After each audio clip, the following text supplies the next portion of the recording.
بات شکر کی کر لیں تو میں نے پہلے بات عرض کی کہ شکر وہ چیز ہے جو ہمارے نعمت کو بڑھانے کا ذریعہ ہے، بے شک، اور جو شکر نہیں کرتا، حضرت موسیٰ علیہ نبینا علیہ السلام کا ایک مشہور زمانہ واقعہ، آپ کوہ طور پر کلام کرتے تھے، کلیم اللہ آپ کا خطاب، اور کوہ طور پر آپ جب ایک وقت کلام کرنے جا رہے تھے تو آپ نے ایک رستے میں ایک شخص کو پایا، وہ شخص بہت زیادہ ضعیف تھا، اس نے کہا حضرت کہاں جا رہے ہیں؟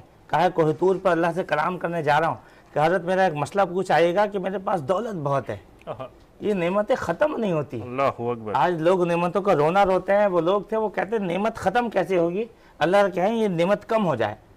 تو نبی جو ہے وہ معصومین ہے، انہوں نے کہا ٹھیک ہے تیرا مسئلہ پوچھ آئیں گے، آگے بڑھیں۔ ایک شخص اور ملا جس کے جسم میں کپڑے نہیں تھے اور اپنے اس ستر کو اس نے ریت کی ٹیلے پہ چھپایا ہوا تھا۔ اللہ اکبر۔ اس نے کہا حضرت کہاں جا رہے ہیں؟ کہا کوہ طور پر رب تعالیٰ سے کلام کرنے جا رہا ہوں۔ بالکل۔ کہا اللہ سے میرا ایک مسئلہ پوچھ آئیے گا کہ کیا اسی لیے پیدا کیا ہے کہ نہ کھانے کو روٹی ہے نہ پہننے کو کپڑا ہے، ایسے کیسے زندگی گزرے گی؟ کہا ایسا تھا تو مجھے پیدا ہی کیوں کیا؟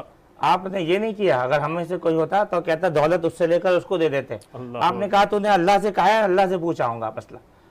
رب تعالیٰ کے پاس گئے کوہ طور پر، اللہ سے ہم کلام ہوتے، اور کہا یا اللہ میرا ایک امتی اور تیرا ایک بندہ ملا تھا، وہ یہ کہہ رہا تھا کہ اس کے پاس نعمتیں بہت ہیں، نعمتیں کم کیسے ہوں گی؟ تو رب تعالیٰ نے کہا اے موسیٰ میرے اس بندے اور اپنے اس امتی سے کہہ دینا وہ مجھے ناشکری کیا کرے، وہ شکر بہت بجا لاتا ہے، وہ ہر نعمت پر چلتے پھرتے اٹھتے بیٹھتے کہتا ہے یا اللہ تیرا شکر، اس کی نعمت کم کیسے کروں؟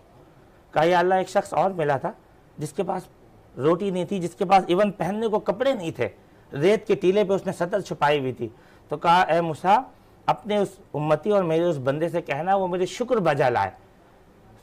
موسیٰ علیہ السلام واپس ہوئے، جب واپس آئے تو ترتیب کے لحاظ سے وہ پہلے پڑھا جس نے ریت کے ٹیلے پہ اپنے آپ کو چھپایا ہوا تھا۔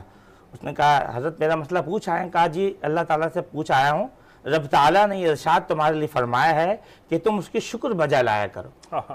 تو اس نے کہا حضرت کس بات پر شکر بجا لاؤں؟ اللہ نے مجھے جیسے ہی اس نے ناشکری کے الفاظ کہے ایک زوردار ہوا چلی اور ریت کا ٹیلا بھی اڑ گیا، اور وہ اب اپنے سطر کو چھپانے کے لیے گھومتا بھاگتا، لیکن سطر کو چھپانے کی جگہ نہیں ملتی۔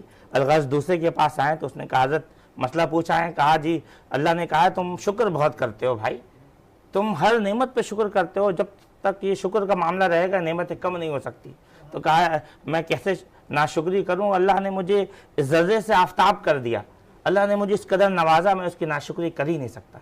تو المقصود گفتگو یہ ہے کہ اگر ہم اپنی نعمتوں کو تمام چاہتے ہیں، نعمتوں کو بڑھانا چاہتے ہیں، جیسے کہ شروع میں آپ نے قرآن پاک کی وہ آیت بھی پڑھی لَإِن شَكَرْتُمْ لَأَزِيدَنَّكُمْ، اگر تم شکر کرو گے تو اللہ اسے بڑھائے گا بڑھائے گا بڑھائے گا، یہ مفہوم ہے۔ اور لا جو ہے یہ لام تاکید ہے حضرت، لام تاکید کے ساتھ اللہ کہہ رہا ہے، مطلب اس صرف ایمان، اس پر یقین آ جائے اس آیت پر کہ ہم شکر بجا لائیں۔ موسیٰ علیہ نبینا علیہ السلام کے اس واقعے کے مطابق کہ شکر سے نعمتیں بڑھ رہی تھی، ناشکری اگر وہ کہتے ہیں، اس کو روایت میں لکھتے ہیں کہ اگر وہ شخص شکر کرنا چاہتا تو اس ریت کے ٹیلے پہ شکر بجا لے آتا، اور اللہ تعالیٰ اس کی برکت سے، اس شکر کی برکت سے اس کو غنی فرما دیتا۔